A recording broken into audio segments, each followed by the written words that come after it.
Kita akan menyatukan hati dan pikiran kita untuk memasuki pelayanan firman. Mari kita berdoa.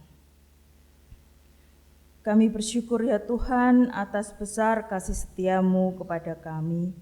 Kami bersyukur untuk setiap berkat, kekuatan, dan kesehatan sehingga kami saat ini boleh terus bersekutu di gereja dalam keadaan penuh sukacita. Kami bersyukur untuk keadaan kami yang masih dalam kondisi haus dan lapar akan kebenaran firman-Mu. Besar kasih-Mu yang membuka mata hati dan pikiran kami untuk boleh melaksanakan kebenaran firman-Mu yang akan kami terima dalam perilaku hari lepas hari kami. Besar kasih-Mu juga yang melingkupi kami yang akan menyampaikan kebenaran firman-Mu sehingga hanya kehendak-Mu saja yang jadi atas perkataan kami. Kami serahkan kebaktian minggu ini ke dalam tangan-Mu. Dalam nama Tuhan kami Yesus Kristus kami naikkan doa ini. Amin.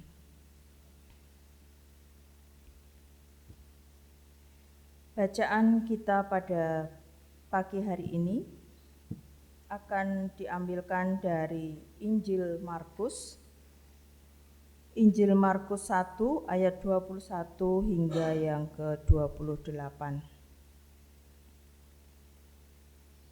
Yesus dalam rumah ibadat di Kapernaum. Mereka tiba di Kapernaum setelah hari Sabat mulai. Yesus segera masuk ke dalam rumah ibadat dan mengajar. Mereka takjub mendengar pengajarannya, sebab ia mengajar mereka sebagai orang yang berkuasa, tidak seperti ahli-ahli Taurat. Pada waktu itu di dalam rumah ibadat itu ada seorang yang kerasukan roh jahat. Orang itu berteriak, "Apa urusanmu dengan kami, hai Yesus orang Nazaret?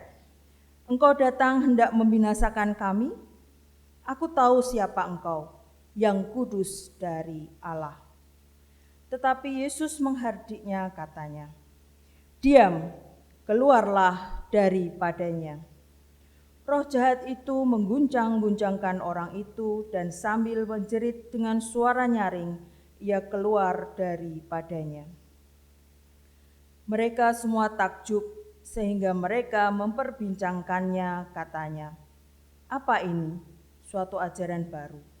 Ia berkata-kata dengan kuasa.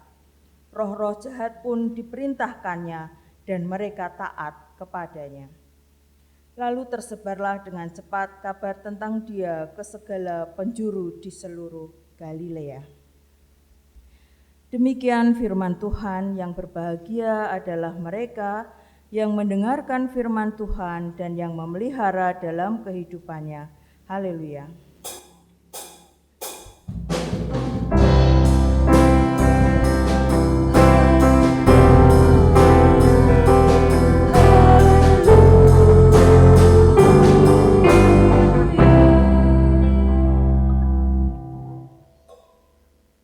Selamat pagi, jemaat yang terkasih di dalam Tuhan Yesus Kristus. Pagi ini kita diberikan tema bijak dalam bertindak.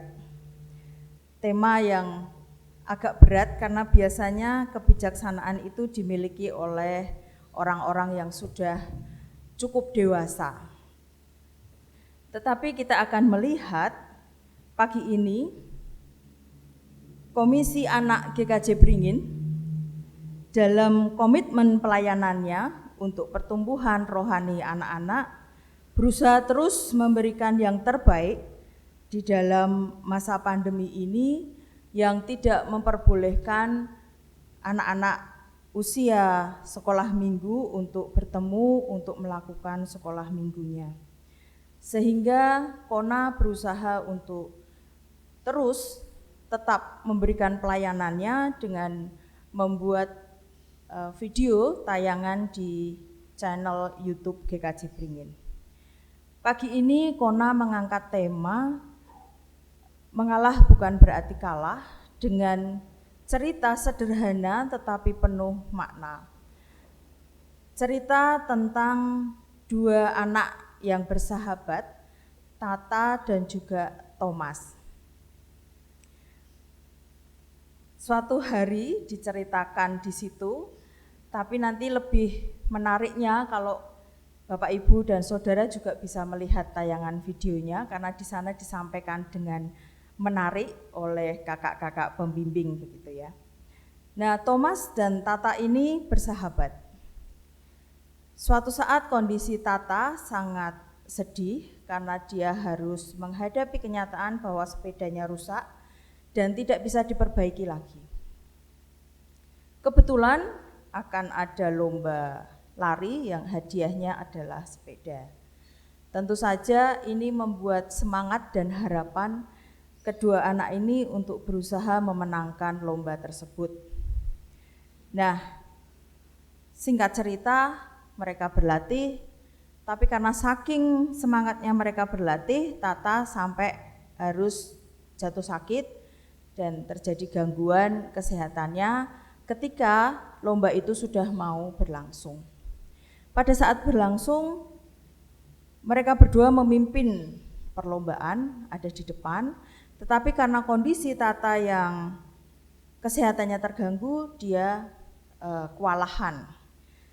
Dia gos-gosan di saat-saat akhir, dan Thomas memutuskan apakah dia akan lanjut supaya dia juara 1 memenangkan sepeda dan sepedanya diberikan kepada Tata. Tetapi kalau dia berpikir seperti itu kurang bijak karena bukan usaha Tata. Dia tahu Tata sudah berusaha keras. Sehingga akhirnya dia memutuskan untuk melambatkan kecepatannya dan Tata yang keluar sebagai pemenangnya. Belajar dari kebijakan yang diambil oleh seorang anak kecil bernama Thomas, kita belajar mengalah bukan berarti kalah. Tetapi mengalah itu berarti kita belajar untuk memahami orang lain. Belajar rendah hati supaya semua dapat merasakan sukacita. Jemaat yang terkasih di dalam Tuhan Yesus Kristus, Injil Markus 1 ayat 21 sampai dengan 28 menceritakan pelayanan Tuhan Yesus di Kapernaum. Ketika Tuhan Yesus mengajar, banyak orang yang kagum mendengar pengajarannya yang penuh dengan kuasa. Ada kuasa ketika Tuhan Yesus mengajar. Banyak orang tentu menerima pengetahuan dan kebenaran dari Tuhan Yesus, termasuk salah satu orang yang ternyata kerasukan roh jahat dan berteriak menantang Yesus sambil mengatakan bahwa dia tahu siapa Tuhan Yesus, tetapi dia juga tahu dengan pasti bahwa Tuhan Yesus itu adalah yang kudus dari Allah. Sebuah pernyataan yang luar biasa bahwa roh jahat tersebut memiliki pengetahuan tentang siapa sebenarnya Tuhan Yesus. Tetapi roh jahat ini tidak berhikmat, sehingga menjadi arogan dan berani berkonfrontasi atau menantang Tuhan Yesus. Pengetahuan dari roh jahat ini tidak membuat mereka memiliki rasa takut kepada Tuhan. Tentu saja pengetahuan yang tidak sejalan dengan Tuhan tidak membawa kebaikan, tetapi kehancuran karena membawa roh jahat ini terusir. Pada akhirnya terusir oleh kuasa Tuhan. Jemaat yang terkasih di dalam Tuhan Yesus Kristus, bijaksana atau orang yang bijak biasanya digambarkan melalui orang yang sudah tua, yang lebih tua lagi, yang tidak banyak bicara, yang pendiam, yang suka merenung, suka bermeditasi, tidak gerusa-gerusu, suka bekerja di balik layar, dan sebagainya.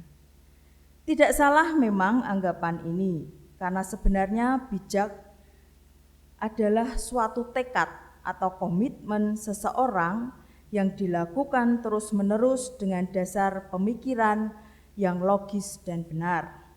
Semakin dia terus melakukan tekadnya ini, dengan bertambahnya usia, seharusnya bertambah juga bijaksananya. Tetapi kita melihat contoh persahabatan yang tadi dilakukan oleh Thomas dan Tata, ternyata bijaksana juga bisa diawali bahkan ketika kita masih kecil, ketika kita masih usia dini. Untuk menjadi bijak, kita membutuhkan hikmat. Di dalam pembuka ibadah tadi dibacakan Amsal 3 ayat 19 sampai 20. Saya akan mengulanginya untuk kita semua. Dengan hikmat Tuhan telah meletakkan dasar bumi, dengan pengertian ditetapkannya langit, dengan pengetahuannya air samudra raya berpencaran dan awan menitikkan embun. Dengan hikmat, bahkan Tuhan berhikmat untuk memberikan dasar kepada seluruh ciptaannya, bumi, semesta, dan segala yang hidup di dalamnya. Hikmat yang menjadi dasar segala sesuatu adalah takut akan Tuhan. Takut akan Tuhan akan menuntun seseorang menjadi rendah hati, merunduk di hadapan Allah dan sesama manusia, jauh dari sikap arogan dengan pengetahuan yang dimilikinya. Pengetahuan memang sangat berguna dalam kehidupan manusia, sangat penting dalam kehidupan manusia. Sebab pengetahuan ini akan menjadi salah satu bahan pertimbangan dalam mengambil keputusan dan dalam bertindak. Namun di sisi lain, pengetahuan juga bisa mendorong seseorang menjadi sombong, menganggap dirinya sebagai yang paling tahu. Pengetahuan harus dialasi dengan hikmat dan kasih. Semua pengetahuan, keterampilan, maupun talenta yang kita miliki asalnya adalah dari Tuhan. Oleh karena itu, ketika kita menggunakannya dalam setiap tindakan kita, kita harus menggunakannya dengan bijaksana, di dalam hikmat, takut akan Tuhan, dan di dalam kasih. Dalam tanggapan Mazmur 111, di ayatnya yang ke-10, dikatakan permulaan hikmat adalah takut akan Tuhan. Semua orang yang melakukannya berakal budi yang baik. Puji-pujian kepadanya tetap untuk selamanya. Jemaat yang terkasih di dalam Tuhan Yesus Kristus, bijak dalam bertindak bisa kita dapatkan dari dua hal. Yang pertama jelas dari firman Tuhan. Bijak tidak didapatkan dari pendidikan, kehebatan, kepintaran, pengetahuan, tetapi dari setiap firman yang keluar dari Tuhan, dari Sang Sumber hidup kita. Jika kita hidup di dalam firman, jika kita pegang perintah-perintah Tuhan, jika kita simpan janji-janji Tuhan dalam hidup kita, maka kita akan menjadi orang yang bijaksana. Ini mengajar kepada kita menjadi pintar dan berpengetahuan luas memang baik, memang tidak salah, dan memang perlu. Tetapi jika kita tidak hidup dalam firman, kita akan binasa dan hancur seperti roh jahat yang berkonfrontasi atau menantang Tuhan.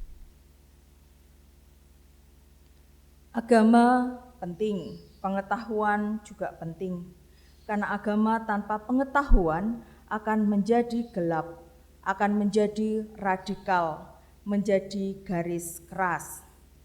Janganlah kita hanya bersandar pada salah satunya, tetapi harus menggunakannya dalam hikmat takut akan Tuhan. Bijak juga bisa kita terima, yang kedua, melalui berani memikirkan kepentingan orang lain. Yang pertama, kita hidup di dalam firman, dan yang kedua, berani memikirkan kepentingan orang lain. Kita bisa mengingat setiap hukum kasih yang sudah kita pelajari selalu mengacu kepada dua hal ini, yaitu Tuhan dan juga sesama. Memikirkan orang lain dan bertindak untuk kepentingan orang lain. Itu berarti tidak egois, tidak memikirkan diri sendiri, berani memikirkan perasaan orang lain, berani memikirkan kebutuhan orang lain, kebutuhan untuk didengar, kebutuhan diperhatikan, dikasihi, ditolong, dan sebagainya. Adil dalam bertindak yang manis seperti madu. Apakah kita berani memikirkan dan bertindak untuk kebutuhan anak-anak sekolah minggu yang belum bisa beribadah, meskipun kita bukan pengurus komisi anak? Apakah kita berani memikirkan dan bertindak untuk para adioswa yang juga belum boleh berkumpul dan beribadah, meskipun mungkin kita masih muda? Apakah kita berani bertindak menembus hujan dan mengecek apakah gereja kita bocor atau kantor gereja kita bocor, atau mungkin bahkan pastori, pendeta kita kondisinya seperti apa ketika hujan deras? Apakah kita berani memikirkan dan mengajukan diri kita untuk melayani dengan talenta kita, sekecil apapun talenta kita? Selalu menjaga hati kita, mau mengampuni orang yang bersalah, mau meminta ampun ketika salah. Hati kita, karena hati kita adalah tempatnya Roh Kudus. Kita harus jaga kekudusannya dengan hikmat takut akan Tuhan. Jagalah pikiran kita, karena pikiran kita akan menjadi ucapan kita.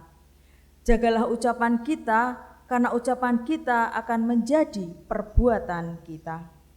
Jagalah perbuatan kita, karena perbuatan kita akan menjadi sifat kita. Jagalah sifat kita, karena sifat kita akan menjadi karakter kita. Selamat menjalani kehidupan dengan bijak bertindak dalam penyertaan Tuhan. Amin.